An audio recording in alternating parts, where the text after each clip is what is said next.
Halo teman-teman, ketemu lagi dengan Andi di channel King Kos si Raja Kos.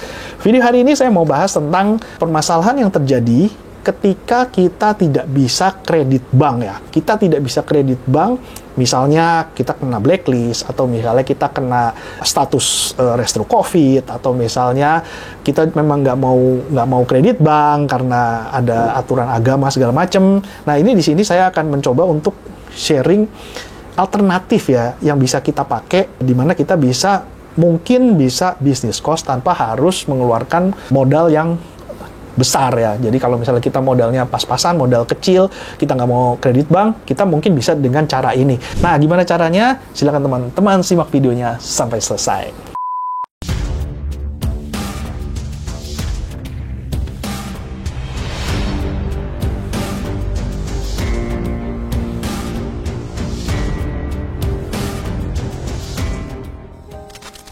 Oke, teman-teman, dari dulu ya, dari awal pertama kali saya bikin video kan saya selalu bilang bahwa bisnis kos itu pada dasarnya adalah bisnis properti ya. Jadi bisnis yang jangka panjang, di mana kita mengakuisisi properti, terus kita simpen jangka panjang, nggak dijual-jual. Selama kita simpen itu, kita akan mendapatkan kenaikan harga setiap tahunnya dari harga propertinya, dan selama kita simpen itu, kita juga dapat passive income kan ya. Kita dapat passive income dari kos-kosannya. Itu sebenarnya prinsip bisnis kos, yaitu adalah bisnis properti, bisnis investasi jangka panjang. Nah, kalau bisnis jangka panjang itu, yang pertama adalah biasanya modalnya gede, karena kita akuisisi properti itu modalnya gede, dan yang kedua returnnya itu kecil. Jadi kalau kita mau buka cabang kedua, ketiga, keempat, kelima, kalau kita nunggu duitnya terkumpul dari passive income-nya itu nyaris nggak mungkin ya. Nyaris ya bisa sih, bisa lah, tapi sangat lambat sekali ininya perkembangannya. Jadi kalau teman-teman mau buka cabang kedua, 3, 4, 5, 6, 7, 10, kalau misalnya mengharapkan dari hasil kos-kosannya itu akan lama sekali. Apalagi kalau teman-teman nggak mau pakai bank gitu ya. Nah, sekarang saya mau coba ya. Jadi ada satu alternatif yang menurut saya nggak populer ya. Jadi buat saya itu sebenarnya itu alternatif yang benar-benar harus dihindari sedemikian rupa gitu ya, semaksimal mungkin gitu. Kalau nggak ada alternatif lain ya udah pakai cara ini ya. Caranya apa ya teman-teman ya? Caranya adalah kita pakai yang namanya sistem sewa ya. Nah, teman-teman, saya ini kemarin lagi mau eksperimen ya. Saya mau nggak akuisisi kos-kosan, nggak beli ya, tapi saya sewa gitu. Jadi sekarang itu banyak loh teman-teman kos-kosan kosong, orang udah males ngurusin yang punya, terus orangnya juga mungkin udah mau jual gitu, tapi nggak laku-laku gitu. Itu teman-teman bisa approach ya, bisa tanya-tanya di situ, bisa nggak sih kita sewa? Ya, kita sewa jangka panjang gitu. Nah, kita tinggal negosiasi ya. Biasanya kalau sewa itu misalnya harganya nominalnya misalnya 3 miliar gitu ya. Kita coba aja tawar misalnya 50 juta per tahun gitu ya. 50 juta per tahun, atau misalnya ya maksimal misalnya 100 juta per tahun. Nah, itu teman-teman bisa coba negosiasi di situ. Nah, kerugiannya apa? Kerugiannya adalah kita nggak mendapatkan capital gain, kita nggak mendapatkan kenaikan harga properti. Tapi keuntungannya kita mengeluarkan modal itu tidak terlalu besar. Nah, jadi saya lagi mau eksperimen ya. Jadi teman-teman nanti ikutin terus ya channel saya dan subscribe dulu. Nanti saya akan bahas nih. Ini saya lagi proses akuisisi sewa ya, Nanti saya akan ceritakan perkembangannya gimana.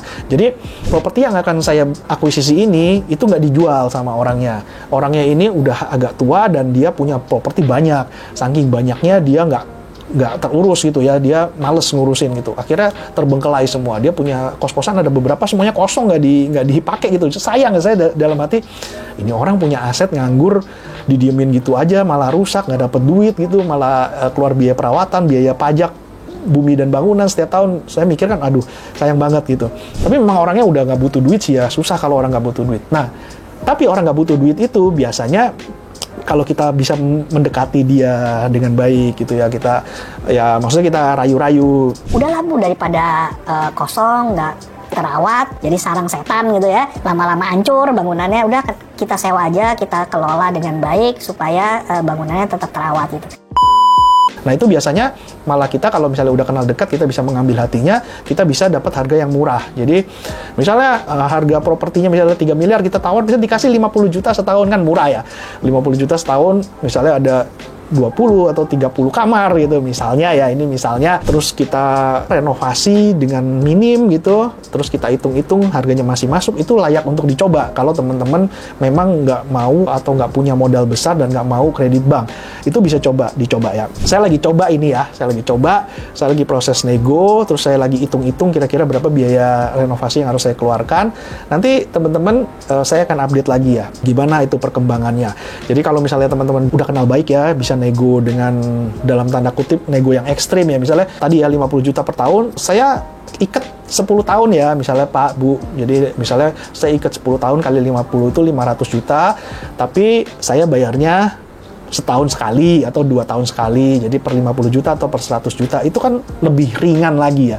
Jadi kita nggak perlu keluar uang langsung 500 juta untuk sewa 10 tahun, tapi kita bisa keluar 50 juta, 50 juta, 50 juta. Nah, tapi tentu saja itu harus kenal baik dulu dengan yang punya, dan kita perlu negotiation skill yang bagus dan hebat juga ya, supaya bisa deal gitu, karena biasanya sih orang nggak mau ya kalau misalnya sewa jangka panjang tapi harganya bayarnya setahun itu biasanya nggak mau. Tapi ya dicoba, siapa tahu bisa, karena kemungkinan itu selalu pasti ada gitu ya. Jadi teman-teman bisa dengan cara itu, dengan cara sewa. Biasanya kalau sewa itu kita targetnya adalah 3-5 tahun itu udah balik modal dengan masa sewa 10 tahun ya. Jadi kita sewanya 10 tahun, targetnya 3 tahun, maksimal 5 tahun itu harus udah balik modal. Hitungannya nanti saya akan coba jelasin pada saat saya sudah akuisisi dan saya udah running ya. Jadi 3-5 tahun harus balik modal. Kenapa? Karena 5 tahun itu untungnya kita gitu ya. Kalau misalnya kita sewa 10 tahun, nanti di tahun ke-9 baru balik modal ya, kita kerja bakti namanya. Nah, kalau kita sewa 10 tahun, kita bisa balik modal di 3 tahun, itu ideal ya. Jadi 7 tahun itu adalah profitnya kita gitu. Ya, teman-teman, itu ya, dengan cara sewa. Tadi saya udah bilang, kelemahannya kita nggak dapat kenaikan harga propertinya, tapi kita bisa menghemat modal yang kita keluarkan di awal. Jadi kita nggak perlu keluar uang miliaran gitu ya, paling berapa ratus juta mungkin udah bisa running, apalagi kalau misalnya kosnya nggak terlalu gede. Mungkin bisa sebagai alternatif kalau teman-teman mau mulai merintis bisnis kos dari nol tanpa harus utang banget, tanpa harus punya uang yang banyak gitu. Oke teman-teman, sampai di sini dulu. Tunggu ya update video saya tentang akuisisi sewa ini. Saya akan update, dan terima kasih sudah menonton. Sampai ketemu di video yang akan datang. Dadah.